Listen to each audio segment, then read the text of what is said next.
It's like any other public hearing. It doesn't have to conclude on the evening that it starts. You can Okay. simply continue this hearing to the next council meeting and place this item on the agenda. Okay. Well, since we have many people here tonight, I think we should acknowledge their efforts or the time that they've taken out of their personal lives to be here tonight. So let's proceed with the presentation and we'll take public comment. Oh, I'm sorry. Councilor Lepps, did you have your hand raised? I did. You have a good plan. Thank you. Okay, thank you.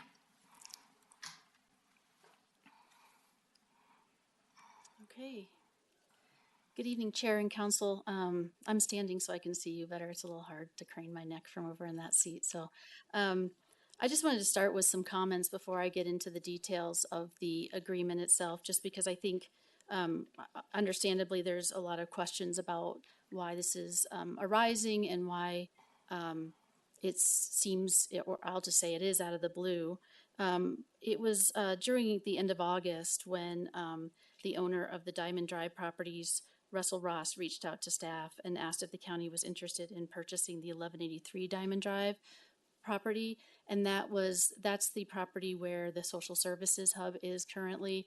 It's also got the Health Commons, which is a lease that the county pays for. And I'll go over the other tenants in there when I go through the slides. In that, so when I had that conversation in August, at the end of August, I asked about the other two parcels and what his plans were out of just curiosity, because I think many of you do, but I know as staff, we get asked what's happening on vacant land and what are the plans and what's the status. Even though it's private property, we may not have entitlement to that information, but we do try to ask for, just because of public interest. I did ask if he was interested in selling those in addition to the 1183, primarily because we had this social services hub project that I know was communicated to me as the new county manager is a priority to figure out a way to move forward. It's been sitting as a capital project for many years, is funded, and what we've been really lacking there were two things. One is an identified parcel to evaluate, and two was the completion of the comprehensive health plan as a basis for sort of really evaluating what the scope of that social service hub is. On the December 17th, you will hear the final, I think, comprehensive health plan of which has been years in the work as well. But the initial, I remember because I was here, the initial intent with the social service hub was to create a little bit of a one-stop shop, primarily expand our food pantry of available space. We only have a small little space available at our community building, and there was a desire to expand that, but then we also were in the discussions at that time about other social service contracts and expanding those and what that might look like.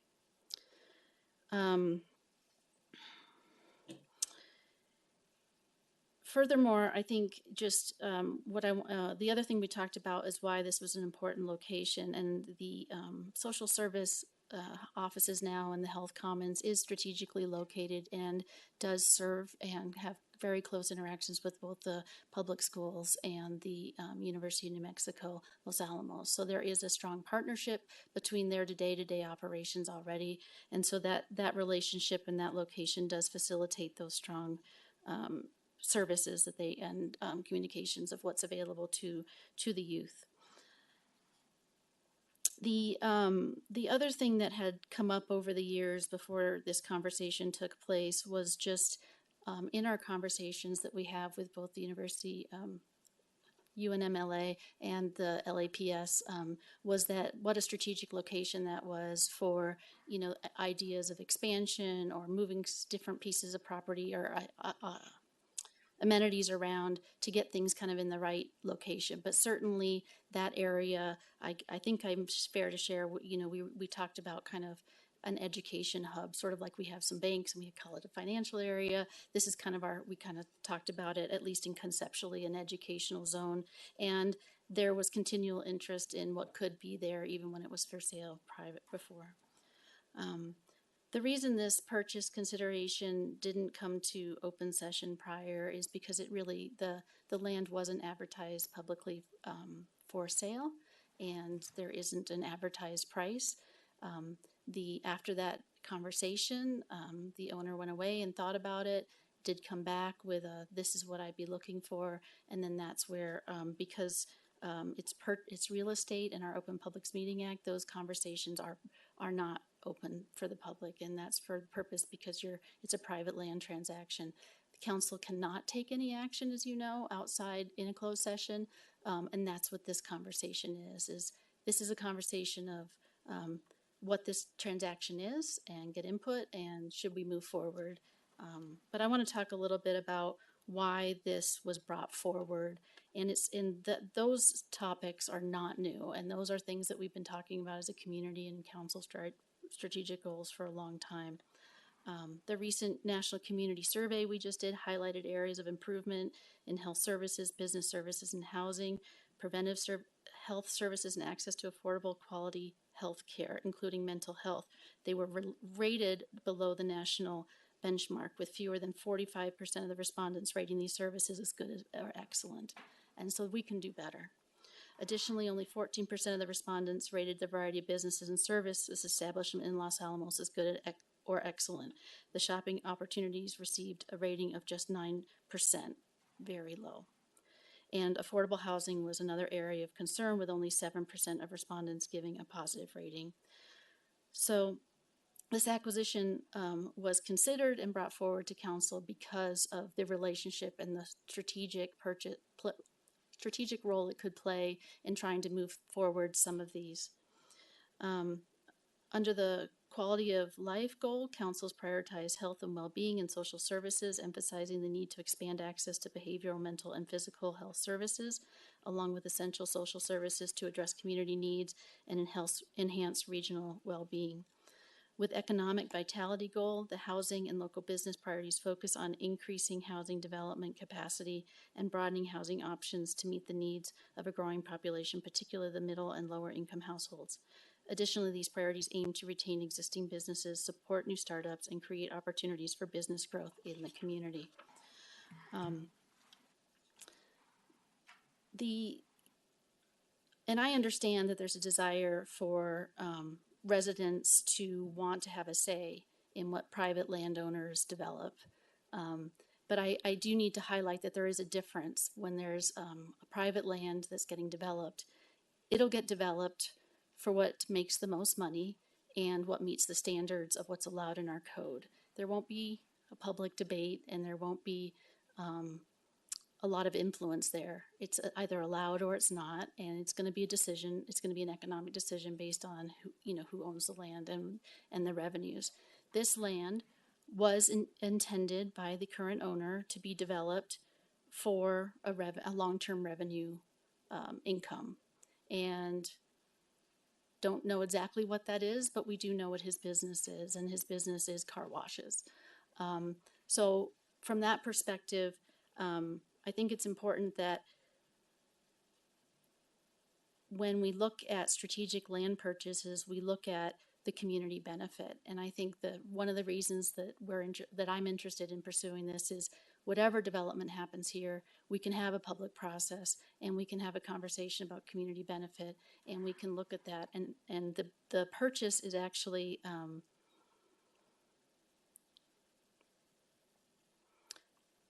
I want to choose my words carefully here. It is expensive. I understand that.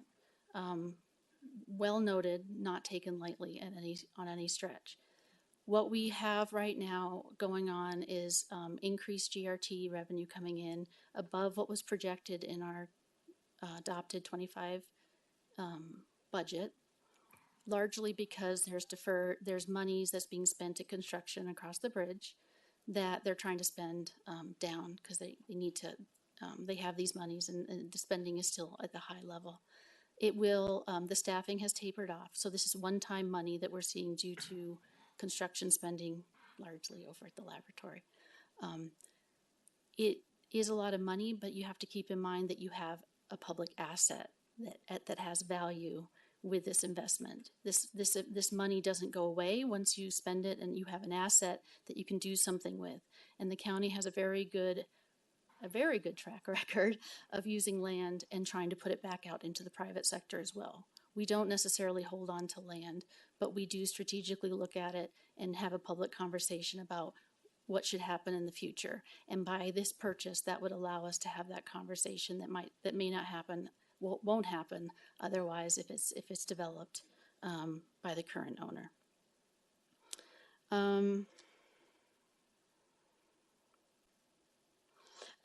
Before I get into the slides, I do want to say, for the record, the asking price was higher than what's being presented to you tonight. I think the price is high, but I think we have to think about what we're not accomplishing if we don't proceed in this way, and what the value of not being able to move some of those forward are going to be. Those are going to be some individual judgments based on people's values of how they view those priorities, but I think that is a real value that should be considered in this decision. And it really is a strategic purchase. It's not intended for the county to be interfering. And I have a slide that I want to address at the end. And this time frame is challenging. I do understand that. The reason we brought it tonight was because part of the terms was be a closing in December. If we do, and assuming we do delay to the final decision till December 3rd, it just gives us a really less than 2 week time frame to turn around and get to closing to meet that deadline. And so that is the reason why we brought it to this meeting today. And with that, I'm going to dive into the slides and just make sure that everybody has a good understanding of what is involved here. Go ahead, next slide. We're talking about at the intersection of Sandia and Diamond between the high school and UNMLA, 3 properties, 1399, the former Metzger's Garage, 1377, where Morning Glory used to be, and 1183, where the social services currently is. Next slide. They are all under one owner. He is out of Colorado. They are zone general commercial, and it's approximately just under 3 acres altogether. There is 14,000 square feet of tenant space on the 1183 property, and the first 2 listed there are contracts that the county, or rents that the county pays, about just over $10,000 a month. And then there's 3 additional. One is the State Environment Department. Enterprise Bank has a small ATM, and then the one private day-to-day operation that's is the Gracie Barra Jiu-Jitsu. Next slide.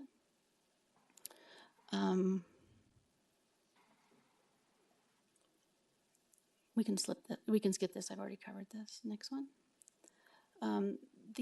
We did confirm some of these numbers. We did have an appraiser go out, and the value of the appraised value hasn't changed dramatically with the removal of the buildings, because the buildings themselves weren't bringing much value to the property. And in fact, it cost a significant amount of money to demo, and that demo is already done.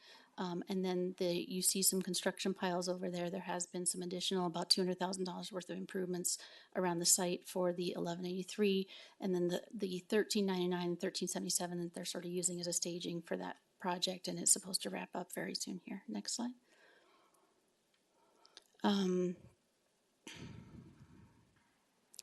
I think that this slide, I think it's important to just know that there's over $200,000 of annual lease revenue just from the 1183 property, and certainly the county wouldn't have to pay itself rent if we were to purchase the facilities, so that would be, we wouldn't have to keep paying that. And while there are some rent or terms of the current leases that go out to 2029, so I think if in my staff report I sort of outlined some of the time frames where we wouldn't be doing anything in the short term on that particular, the 1183 site, but it does give us an opportunity to do a development on the other property and relocate some of those services, and then at that point decide what happens with the 1183 property. Next slide. I threw this in there. It's just an additional slide that wasn't in the packet, but it was in response to some of the questions. And we heard it on the last presentation. I'm sure we'll hear it in some of the current conversation about not competing with or setting the market unfavorably high that hurts local commercial development. And for me, this was a little bit of a reality check. I had the community development department pull all the new commercial development that's happened since our new Energov system has been tracking it. It's just 2016. And in our community, we've only seen these 5 new commercial buildings built in Los Alamos since 2016. And what really stood out to me was that 4 of them are national chains that are they're bringing a lot of capital, they're bringing their design professionals, they're not having to finance things. And I guess I would just send the question on this is what commercial new development are we competing against if it's non-existent? It is a really hard commercial market, and that's why we're seeing projects properties sit vacant. And it's really one of the things we hear time and time again is how do you get something going and how detrimental that is to the economic vitality of our community. I think this county participation can result in a project with some more community benefit, accountability, outcome, and time frames. And I don't think it all has to end up necessarily in county ownership at the end. And I think that's important to put out there as well. I guess with that, I will stand for questions or we'll go from there. Okay. Thank you, Ms. Laurent. Questions from councilors? Councilor Rigor? Where's the appraisal? Where's the appraisal? I got it this morning. It's not in the packet. I'm happy to send it to you. But it's very similar to the assessed value, almost identical. What's the assessed value? Where was that? Could you go back to that slide?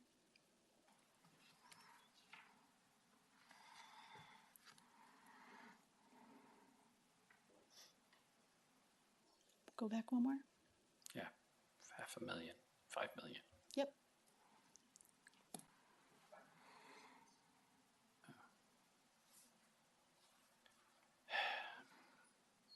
Thank you. Okay. Other questions from councilors?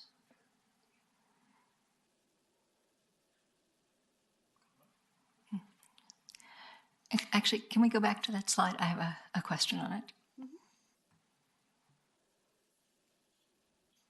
Actually, it's not a question for me. It's really for the benefit of the public. Can you say a little bit about the abatement and demolition work that was done there? Absolutely. Madam Chair, when the current owner, Russell Ross, purchased the building, purchased those 2 properties at 1377, 1399, they did have buildings on them. They did contain things like asbestos. I'm not sure of all of the other things that had to be abated.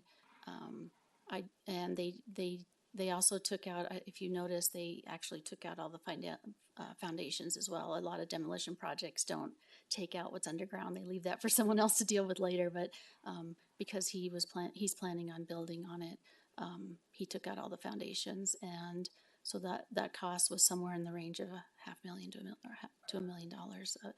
There were also underground storage tanks on the Metzger site, and those are removed and abated. And I do have the letters of certificates from the state that they cleared that effort.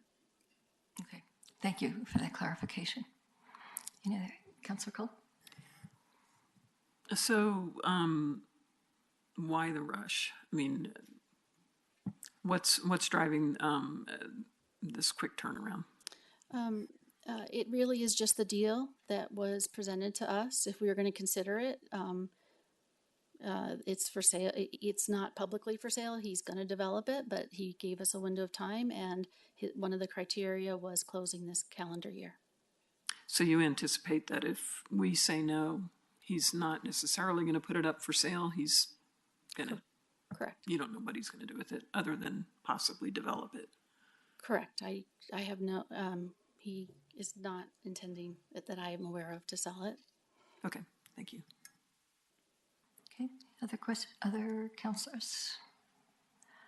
And Madam Chair, if I can, Yes. that was one of the factors, at least for him. And like I said, the starting price was higher, but he is looking at long-term revenue, and that did factor into not making that revenue, making it like worthwhile to actually not do that development. And that was some of the factors. And when you do commercial valuation, those long-term revenues are a big factor in the value of the land. Okay, go ahead, Councilor Cole. Is it possible to just purchase 1183? I could ask that question. If you go back to the assessed value, I mean, it's most of the values in the 1183 3 property. yeah. And the reason why I was really interested in the other two properties is because I can't really, if we're going to look at rebuilding the social service hub and given the leases, we're 4 or 5 years out, and we wouldn't have an interim plan of where to put folks while we developed a new facility. Good point. Okay, thank you. Other questions? Actually, one other question since I'm looking at the map. The Comcast building that's in the middle of this, do we have any idea what, if Comcast is interested in selling and what their asking price might be? Only anecdotally that the current owner, I think, had some conversations. I think some other folks might have had some conversations, but because of the infrastructure they have, their asking price, I think, was $5 to $6 million just for that small piece of property at 1225. So just to give you an idea, Okay. it's not the only property that is perceived to have a high value by the current owner. Okay, thank you. And I guess another question about what can be built on that property. So since it's located across from the high school, so there are certain restrictions. So a restaurant, for instance, would not be able to obtain a liquor license there. Is that correct? Correct. No alcohol sales and no cannabis sales. And no cannabis sales. Okay. So, okay. Just wanted to clarify that. Any other questions? Councilor Haveman? Thank you, Chair. Thank you, Manager Laurent. Given that one of the potential and probably strong aspirations for this property, if it were to come under our ownership, would be to develop a social services hub there, which has been talked about for a long time and has been a strategic priority. And it fits a lot of our goals and objectives. Are there other properties anywhere in the county that would be accessible to our residents who might use these services or be inclined to use these services that could be available to us if we lose out on this one, to your knowledge or anyone's knowledge? Madam Chair, Councilor Haveman, we certainly wouldn't give up trying to find a location, but they're not as good locations. And I'll give you some examples of that people may not be aware of. 20th Street comes to mind. It's county owned. It's where the Smart House is. We did a solicitation for a housing development there, I think almost 300 units. And that is in the final stages of the development agreement that'll be before council, hopefully in the first quarter next year. So if that, so we're putting that out for private development. The other one that came to mind would be on DP Road. We have A8A, same thing. We put that out for solicitation for housing, and we received responses back, and we're in the process of evaluating those and moving forward. And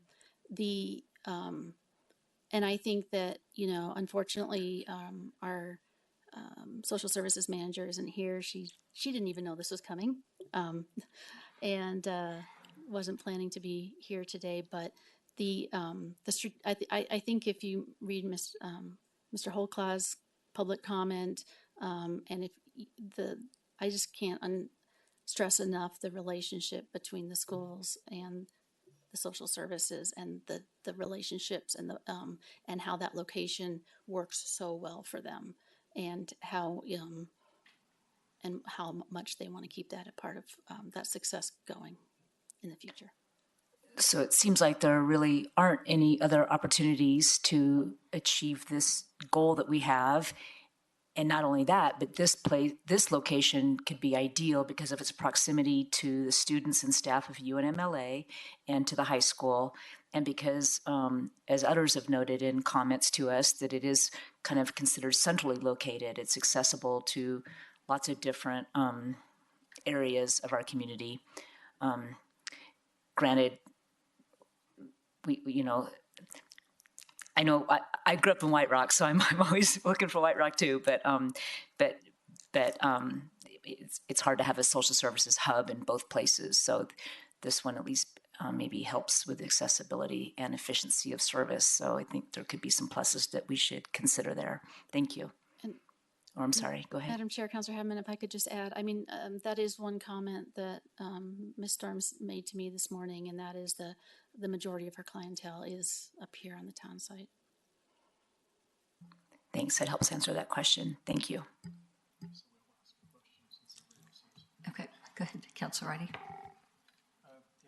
Thank you, Chair. Just very directly, I mean, so we can wait 2 weeks. We Makes it can't- more difficult, but we can. Yes. Okay, so unlike the last two, we can actually wait 2 weeks and get some more information out, get some other people to come and talk about this because, I mean, Social Services Hub is, I mean, it's on our list. It's on my list too, as you know. I showed you my list today. Yeah. So I really like this concept, but I want to make sure that we make sure we have a little more time to, Yes. and if it crunches, then that due diligence period was already pretty short. I understand is from the document, we have a lot of the reports already in hand, right? Like the cleanup. Madam Chair, reports and- Councilor Ridey, we do, I think it really just crunches the title work and the title company, what they Okay. need to do to get all the documents ready for closing. Okay, And Is it- and their ability and availability to do that and on our time frame. But we'll do it. okay. That was just what I wanted to confirm. Thank you. Okay, there are no other questions. I will open this to public comment. So, do any members of the public wish to comment on this topic? You can line up along the wall there if you'd like. And remember, please, state your name and limit your comments to 3 minutes.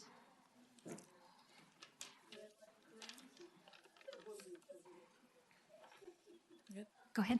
Hi, my name is Carolyn Cowan. I'm from White Rock. I'm a mother to two small children who are growing up in this county. I'm a homeowner and a small business owner, and I have some questions. They happen to be the questions that you guys ask me. So this is taken from county applications to use county funds for small businesses. How many and what type of jobs will this project retain or impact? What is the total estimated value of new construction, including tenant improvements that will require each year in year 1 to 3? What is the anticipated impact of this project on the local tax base? What is the anticipated impact of this project, if any, on the local school system? Please attach evidence of funding sources. I'm just going to say earlier this year there was a vote to raise taxes. We just heard that there is maybe a little bit of a surplus in a budget, but that vote is supposed to happen again in 2027 to maybe raise the GRT. Is this the best use of it right now? Because we got some pocket money? Just asking. What do you plan to accomplish with this project? We did hear more about that tonight, but on the original proposal, there were a lot of ideas thrown out. Restaurants, retail, housing, social services, pretty much anything that we really need was thrown out. How do you plan to accomplish it? There are lots of empty buildings, lots of empty land, lots of things that aren't happening here. So is there an actual plan to move forward? It doesn't sound like it. It sounds like there's maybe a hope that we'll make a plan. Who is responsible for administering the program? There's been a lot of shakeups in the county lately. A lot of positions have been vacated and new hires have come in. Is there going to be an individual person responsible or a team? And finally, what is the project schedule, key milestones, and dates? Again, this is information that we get asked. If you feel like these questions have been sufficiently answered, then by all means vote your conscience. But if you, like me, and like many people here, feel like there's a lot of information missing, please postpone or vote no. Thanks. Okay, thank you, Ms. Cohen. Okay, please refrain from clapping. Everyone will have an opportunity to speak. Shannon Cedabaca, 1247 Central I own, Shannon Corp. I'm concerned about the transparency of this deal. I really am. And I think to be blindsided on Friday night with an actual purchase and sale agreement attached in some of the documents is just gobsmacking me as a developer. I've sold 3 properties and the county has never been involved or even approached me about including the property at the corner of 15th and Trinity that I sold at a discount that the county could have used for a social service hub. I don't think this has been a consideration with local developers or local landowners until this guy came on board and they wanted to prevent him from opening up a car wash. And I don't think that's a good enough reason to purchase the land. The transparency bothers me. Retaining existing businesses is a county expectation and a goal. And they're not doing anything to assist the local landowners in their fostering small business. I've had to fight the county at every level to bring in small business. I lost Wendy's at the Starbucks location. I lost Panera's at the Starbucks location because of county draconian interpretation of codes, lengthy permit process, and stacked permits. And you probably know about the hassles of trying to get a quilt shop open in Los Alamos. It's difficult to be a developer in Los Alamos. My developments in Omaha, Nebraska are smooth, and they have an incredible code that's even more lengthy than Los Alamos. But I don't face the same timing issues that I do here. I lose 12 months of revenue if I enter into any type of developmental discussion, and I want to fix that. I want small businesses to thrive, and this is not small business friendly. It takes out of the pool a small business opportunity that the county owns. And frankly, the county has not been a really good manager of property. And so I would like you to consider other options. The schools own a tremendous amount of property in Los Alamos. And if you want a really good collaborative effort with the schools, then try to move some of those landfill properties out of one of the school properties and use that as your social service hub, because those buildings are already built, they're already user-friendly, they're already connected to the schools, and it would be lovely to transfer that over to county management for the social service hub with a collaborative agreement between the county. And I don't think that's been considered. Competing with the schools for tenants has been difficult for my father and difficult for me. And so I don't mind competing with the schools if they're collaborating with the county on something like this. That makes sense. But the county frequently does not consider things that make sense. And this particular plan makes absolutely no sense. So please table it. Okay. Please refrain from applause. I want to ping on, I'm Mark DeVolder, excuse me. I want to ping on something that Councilperson Rieger mentioned. Excuse me. Something that Gary Stradling mentioned. Be frugal. The property is overpriced. That's why I'm here tonight. I believe that there is plenty of land and plenty of existing buildings in Los Alamos that might be considered. This is not Phoenix. You know, it isn't that much to drive a little bit further or walk a little bit further to access another location. So maybe there would be 2 locations. That might even be better.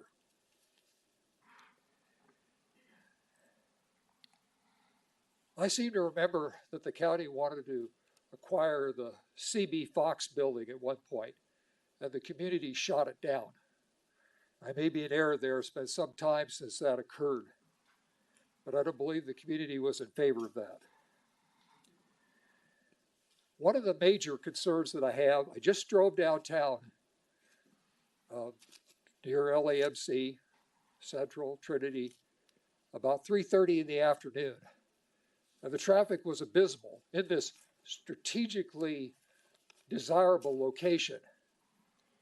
You know, I don't want to end up like Charlie McMillan The traffic in this city is terrible in both directions, going toward the laboratory, coming back from the laboratory, depending on the time of day. I am afraid to drive in this community. I've come up, as I told Councilperson Cole recently, a new derogatory term called hatchbacks, these little cars that whiz all over the place and make my life miserable here.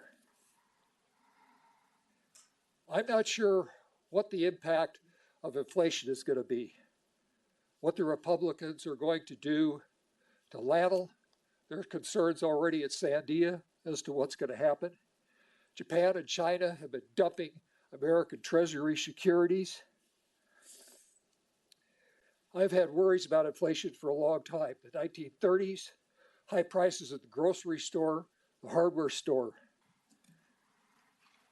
A book was written by Henry Dana 2 years before the mast, and he said, sailors need to be innovative and thrifty. So I'm here, not my best clothes, my work clothes, because of my fears due to inflation. Don't spend $10 million for something that's not worth $10 million. Thank you. Thank you, Mr. DeVolder.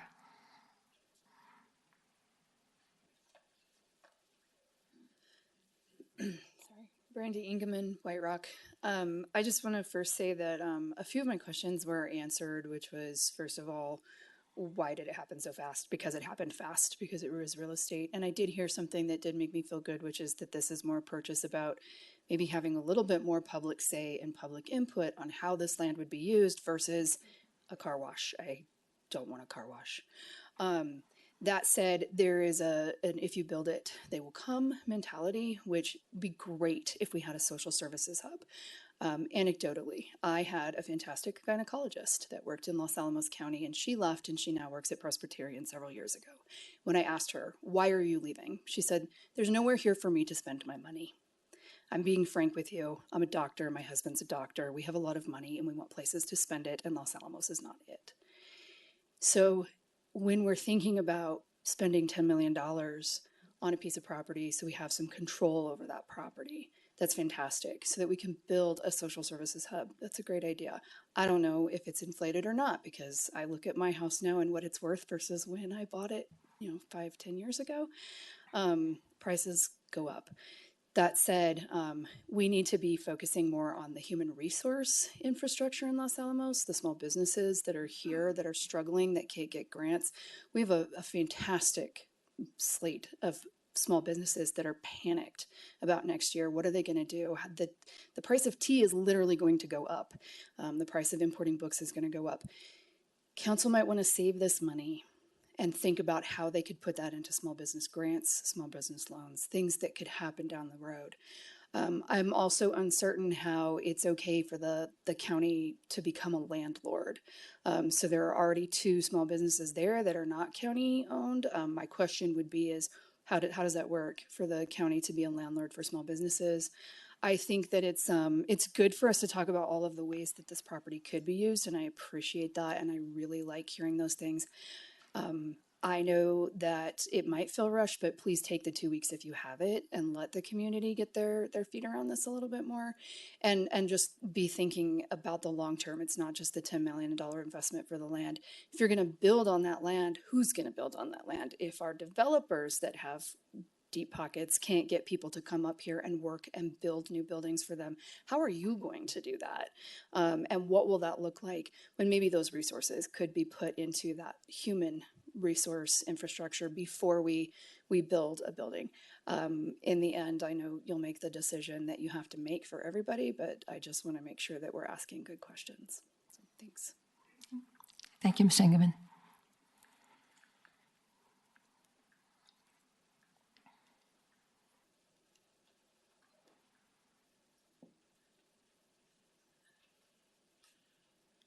Greetings, Council. My name is Elizabeth Jacob, and I've been a resident for 34 years in and around Los Alamos. I live right in back of the area that's being proposed for purchase. And the thing that's concerning me more than anything is not only the cost, of the land itself, but building on it. Who's going to build on it? What are they going to build on it? And how safe is that for the community? I mean, the traffic already on Diamond Drive in that area is horrendous. I live on 40th Street, which is directly behind that property. Access to UNM, they go down that residential road at least 40 miles an hour. And there are teenagers after school, they're probably taking their GED at the UNM, and they don't care what kind of traffic rules there are. So I'm just really concerned as being a resident, how that's going to affect me and my life in that area. It's the traffic in there is just horrible. And the cost, like I said, the cost of that property is, well, let's put it this way. If they build on there, they're going to have to put in a brand new sewer system because the current sewer system under that land is antiquated and needs to be replaced. And there's just a variety of different costs and reasons why I don't feel that the county, at this point, they could probably utilize another facility that's already in town as opposed to spending all that money on that land. And that's all I have to say. Thank you. Thank you, Ms. Jacob.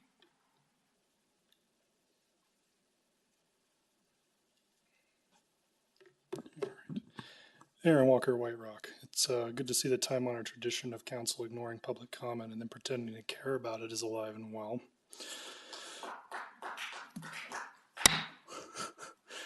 When 75% of you aren't responsive to emails or anything, or only do to talk down to me, it makes it hard to be positive on anything this council does.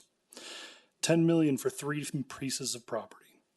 Council turned down the CB Fox Real Deal opportunity, which was less than half the cost due to public pressure. 20th Street or other locations would be a perfectly reasonable solution that don't cost $10 million just to acquire. There are other options. They should be explored. And I think staff is acting like a 12-year-old that just found a $10 million bill on the ground. Got to spend it, got to spend it, got to spend it. And I'm not trying to be mean to staff because they're trying to do the best job they can, but this is just not the way to go about things. This is very rushed. There are other options that should be explored before this. And then when there are comments like we have to trust our staff being made in this meeting, what about the residents? When do our comments actually matter? Why have public comment if you don't really seem to care about it? Council continues to have zero faith from the community. The statement that only the people that are here were the ones going to provide comment is appalling to me when council does very little outreach as it is. Saying that only the people that are here or online matter is just appalling to me. It's wrong. The issue of having to approve these things tonight because, this is time pressure, not just for this item, but for the preceding 2 items. That's wrong. You shouldn't be held hostage by anyone for any amount of money into making a decision that the community hasn't had a chance to weigh in on very much. Lastly, I want to know why can't we applaud? I would like to see where in the rules it says we cannot do that. Thank you.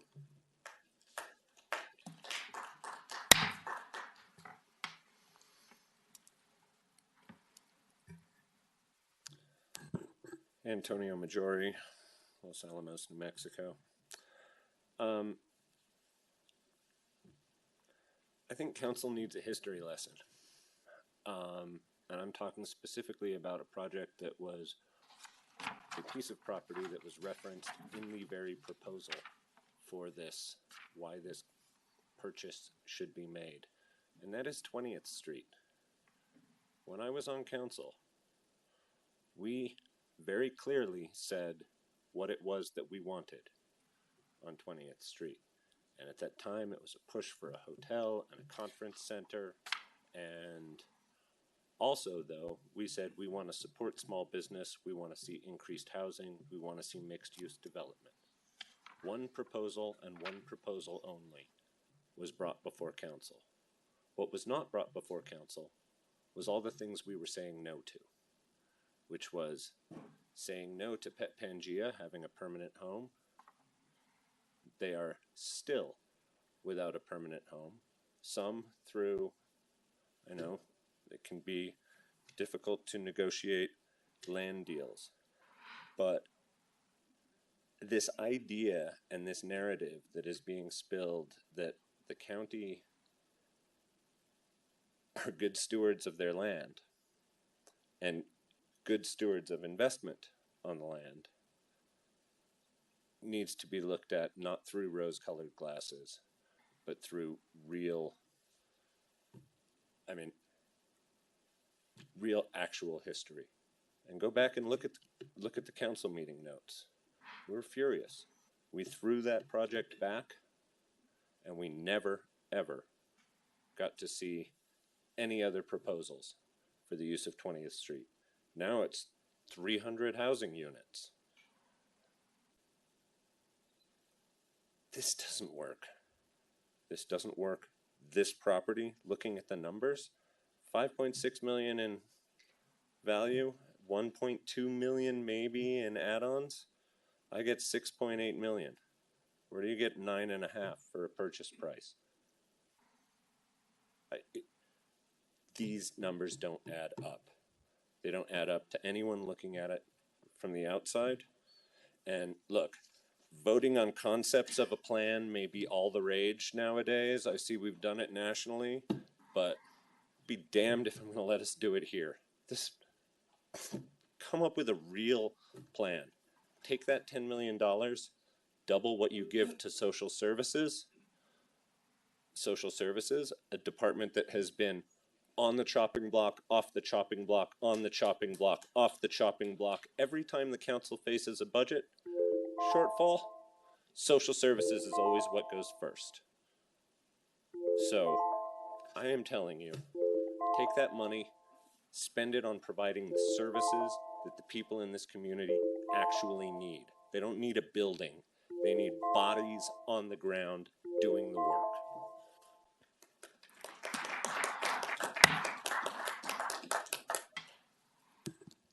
Phil Gursky, Los Alamos, Chair Durkis, councilors.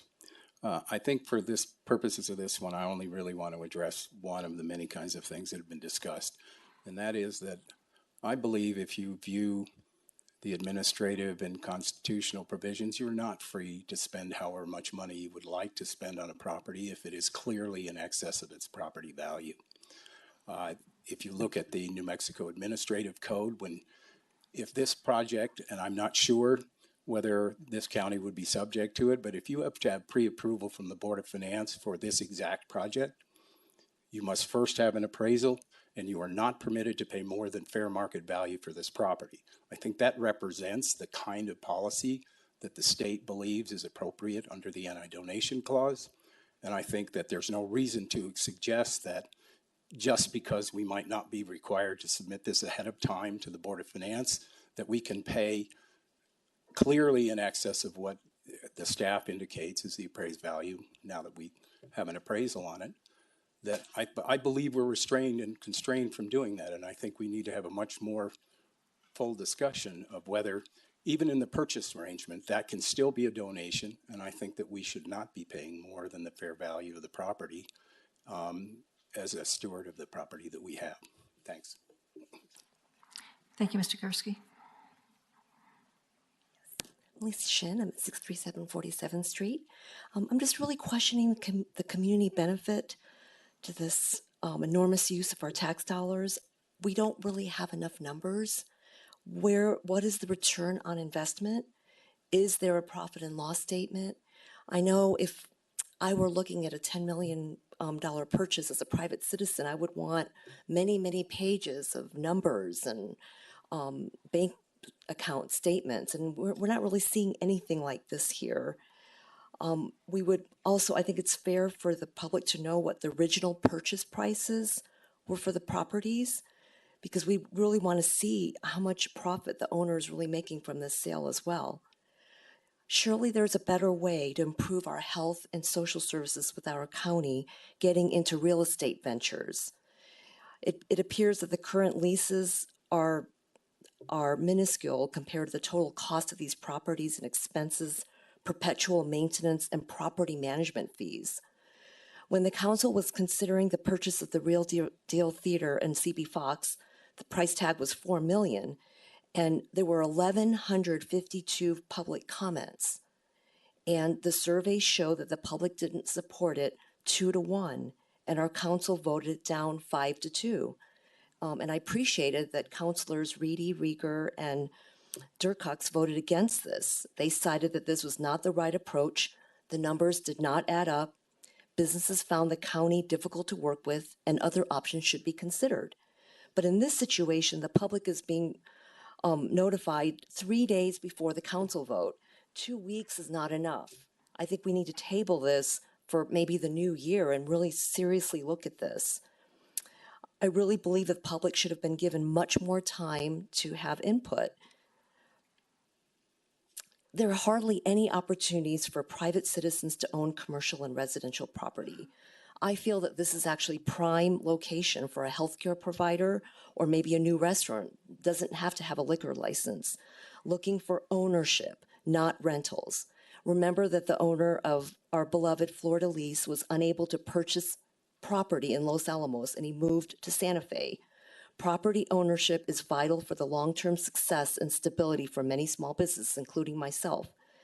The community will be far better served if these properties are purchased and developed by local citizens, not the county.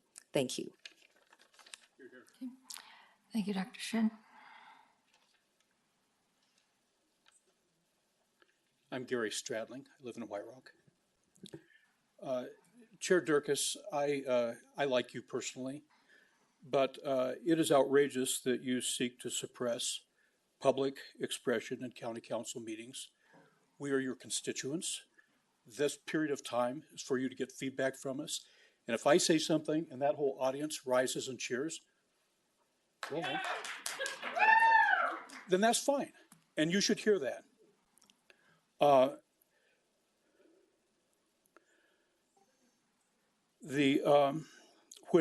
When you had a period earlier when there were recognitions and statements from the county, the room cheered. I didn't hear any restraint on that from you. I don't know why, if you feel like cheering is wrong.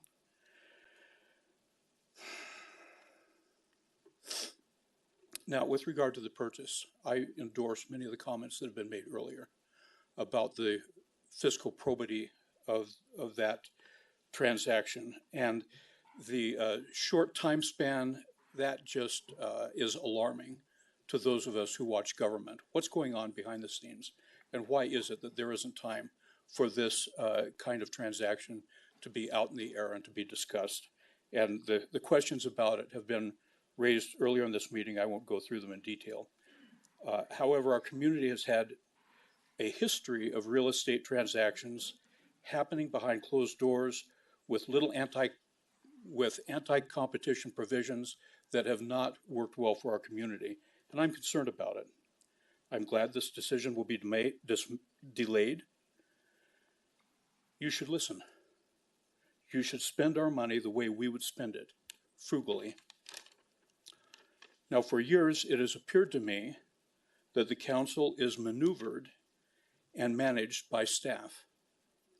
Sorry, staff, I know you're doing your best job, but you end up putting the county council in a corner where they justify actions by being pressed with time, vice the county government, the county council, controlling and managing the staff. I have managed government offices during my career. I was not manipulated by my staff into poor decision corners, and I expect you to do better. Thank you. Thank you, Mr. Stratton. Council Kevin Holsapple, Los Alamos again. I didn't really hear a plan. What I heard was kind of like an idea for a speculative real estate acquisition or something. There didn't really seem to be any plan there. You put that together with if I understood it right, the appraisal came in at something close to what the assessor value was, which means the price is way beyond the fair, what the appraiser thought is a fair value on the property, unless I misunderstood that. I don't think that our county's about being kind of real estate tycoons or something like this. I think there were a lot of great comments for you to hopefully pick up on. I thought it was brilliant, the points that were made about the things that are asked of small businesses that bring a project forward and ask to partner, and then they're asked to do, or not asked at all, when it comes down to looking at internal projects of the county. And I think that's a great standard to look at, starting to put to things, to build trust, hold yourself to the same standards that you're holding other people to. You know, and this thing of getting cornered by artificial deadlines and things like that, that there is an effect, could have been managed to not have been deadlines that have you cornered. That's kind of a disturbing looking trend as well there. To me, you know, if you're serious about wanting to look at this, just ask that property owner to say, hey, we need this amount of time. He'll either agree to that or not agree to that. But I think it's a totally wrong move to have a undefined project without any public input, and trying to make a decision on that basis, because that's the date that was on the offer that the owner made. So again, please listen and engage the public and get people and let people be involved in these things, and then make your best decision. Thanks. Thank you, Mr. Holsapple. Hi, Alan Science again. I purchased the old movie theater that it was closed for 2 years, and now it is open and it is active and people are using it, and it is not an empty building anymore. You know, there is a cost of doing business, and it is hard. You know, I have to pay $15,000 in property taxes just to be able to be open. And we try to partner with the county with a strong plan that will benefit the community in many ways. And after a year of process, I decided to withdraw because there was little engagement or interest on making that project successful. So it is concerning that, again, out of the nowhere, a proposal like this comes, it is presented for $10 million when, again, it's not even close to the impact of the proposal that we were presenting to the county for a partnership. So it is concerning, again, the direction that sometimes subjectively it is decided. We asked many times for the application or the proposal to be presented to the county council, and it was declined. But again, it is easy to put a presentation and asking for $10 million real quick and be presented to the county. So I hope, again, that priorities are being defined, and again, the impact and the necessity for local businesses, it's a priority. So I hope we put some effort into that instead of into trying to get into a new adventure. Thank you. Thank you, Mr. Sainz.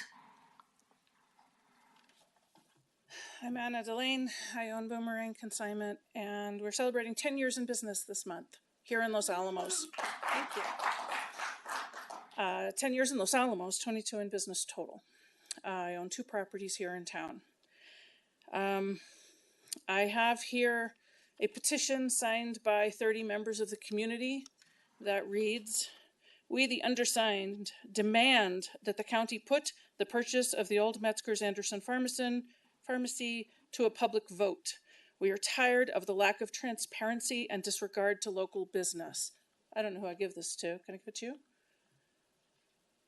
I found out about this Friday night, like you guys. I came up with a petition Monday morning. 30 people from the community came to my store, some of them I'd never seen before, just to sign this petition. So I don't want that to be discounted. They're all Los Alamos and White Rock people. I got a lot of tourists. I didn't ask them to sign. Just as a reminder, well, we all know it's 11 o'clock. We're exhausted. You guys are over it. You want us to shut up. I think we might be almost done. As a reminder, you just voted to spend $50 million. Great. It's going to be a public, investment, right? $10 million for this property. If I had people working for me who came to me and said, well, we should buy this property, it's hugely inflated price tag, and I'm not really sure what we're going to do with it, but let's do it anyway. And by God, the seller, who stands to make millions of dollars over the appraised value, has to have it done before Christmas. I would be looking at that staff member and wondering, why is that person doing that to me? That is not a relationship that I would allow in a business setting. That's not appropriate. And it isn't appropriate for you, and I'm sorry that I'm passionate, but I'm pissed. It isn't appropriate for you to vote to spend $10 million of taxpayer money. That's my money for the property taxes that I'm going to pay, for the business taxes I'm paying, and you're talking about raising both of those? For you to vote to spend that with giving me 4 days notice? Unacceptable.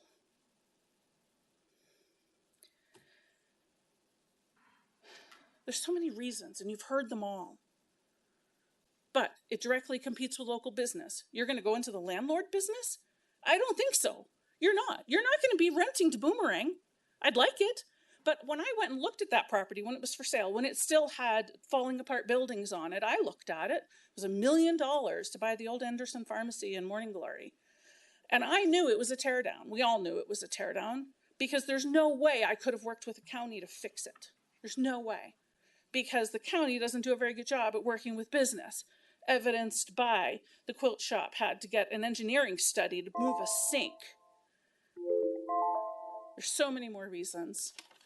Please, dear God, table this. Don't postpone it for 2 weeks. Table it. Thank you. Thank you, Ms. Delane. Anyone else? Okay, not seeing anyone in chambers. Ms. Madison, can you check on Zoom, please? I can.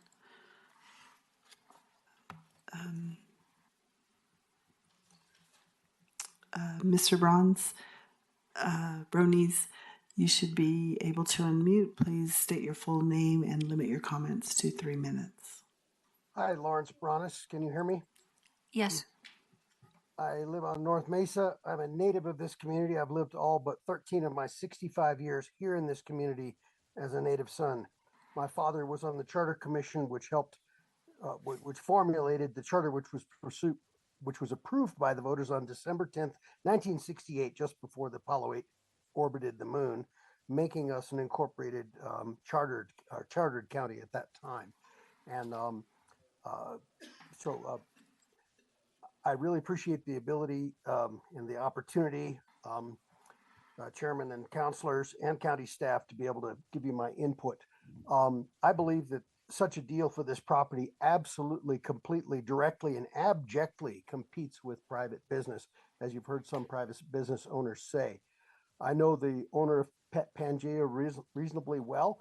She's now operating out of a closet in the small business center, and I would guess that your gross receipts revenue from here are greatly reduced.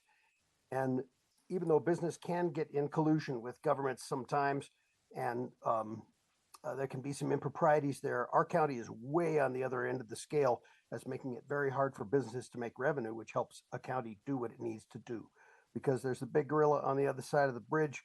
They seem to rule, but I'm afraid the county is now drunk with that tax money. I warned counselors 10 years ago that that would happen, 12 years ago or more, when the county, when the laboratory went to a for-profit gross receipts tax paying entity. So anyway, this is an abject, egregious competition with local business. I actually have another proposal, which is going to seem strange, but I think we should either double, triple, or quadruple the salaries of the counselors. But with that, there'll be a proviso that they're required to live in the energy demonstration house with their constituents. So there could be more interaction and input and listening. And also, they should also be on a rotation basis to work in the community development department to see people asking for building permits, asking for business permits, and see what it's really like to try to enact something in a county which is frequently very, very much against small business. And it's not just the staff, it's the policies and other things which the council does have substantial control, and the biggest control of all over. So I ask you to kill this deal more than table it. No, no, and no. And yes, the traffic is terrible around the hospital and around the high school, many times at the hours of the day. And the road diet on Trinity, I believe perhaps the intersection near the hospital might even be against civil engineering code to have a merging of a lane down to the traffic diet there. And somebody's probably going to get killed coming in or out of the hospital. And I hope this comment on the public record puts you on notice that you have to consider the safety of the people in your community and not just have a wild idea that we have to put people on a traffic diet. Anyway, kill this, please. Thank you. Thank you, Mr. Bronitz.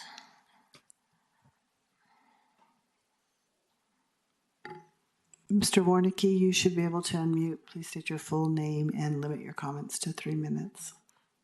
All right, thank you. James Wernicke.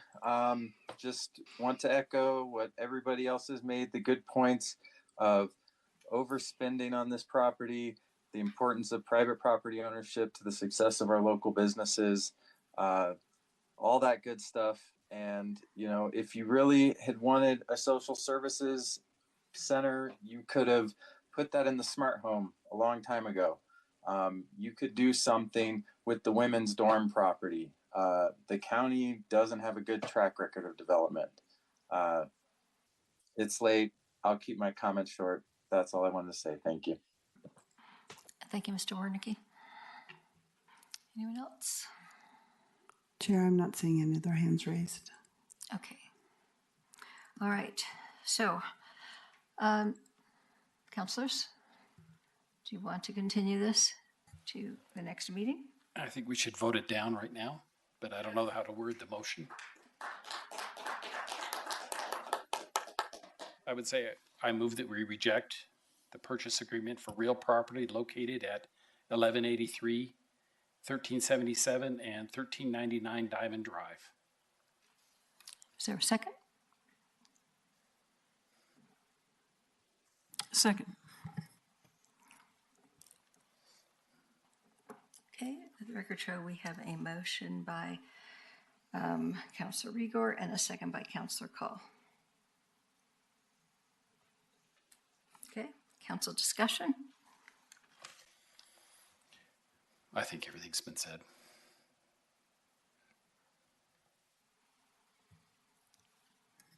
So there are a lot of advantages to acquiring this property. The biggest issue, in my opinion, is the cost. I don't necessarily agree with some of the comments that I heard tonight, especially some of the personal attacks on county staff. But I am most likely going to vote for this motion, primarily because of the cost. Thank you. Okay. Other councilors?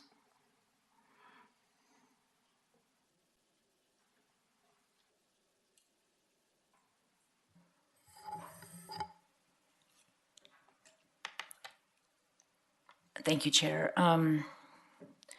I would prefer we not vote on this tonight. It's 11 p.m.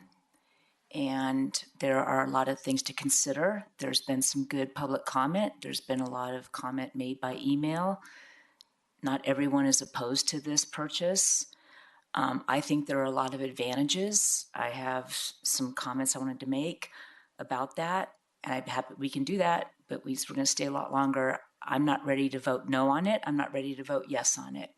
And if we have a little bit of time, I would like to take that. And but I'm going to go ahead and say that I'm with Councilor Cole. I don't appreciate some of the comments tonight. I think some of them were disrespectful, and it makes me sad. It makes me sad as a county councilor. I will speak for myself. I give a lot of time. I listen. I've met with, I think I knew every single person, maybe except two, who came to the podium tonight. And I don't think there's any ill intent. I don't think there's anything nefarious going on. I don't think there have been secret deals. Somebody said that.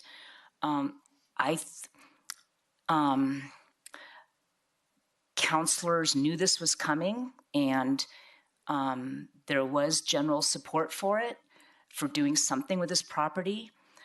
I think that if we're honest, we could also say that the private sector hasn't been great at developing properties. CB Fox has sat empty for 4.5 years. And I think that's a shame. That Metzger's property has been vacant since 2015. That property was on the market and available for purchase. And it didn't get lapped up. And we have a lot of goals, and properties like this don't come along. I was a real estate professional and a very successful one here for 18 years. This is sort of in my wheelhouse, and pricing is tough. I really heard one of the comments tonight that really stuck with me, well, from Ms. Siedebaca, but also from Mr. Gursky. I would like to ponder those comments a little bit. They were very helpful. But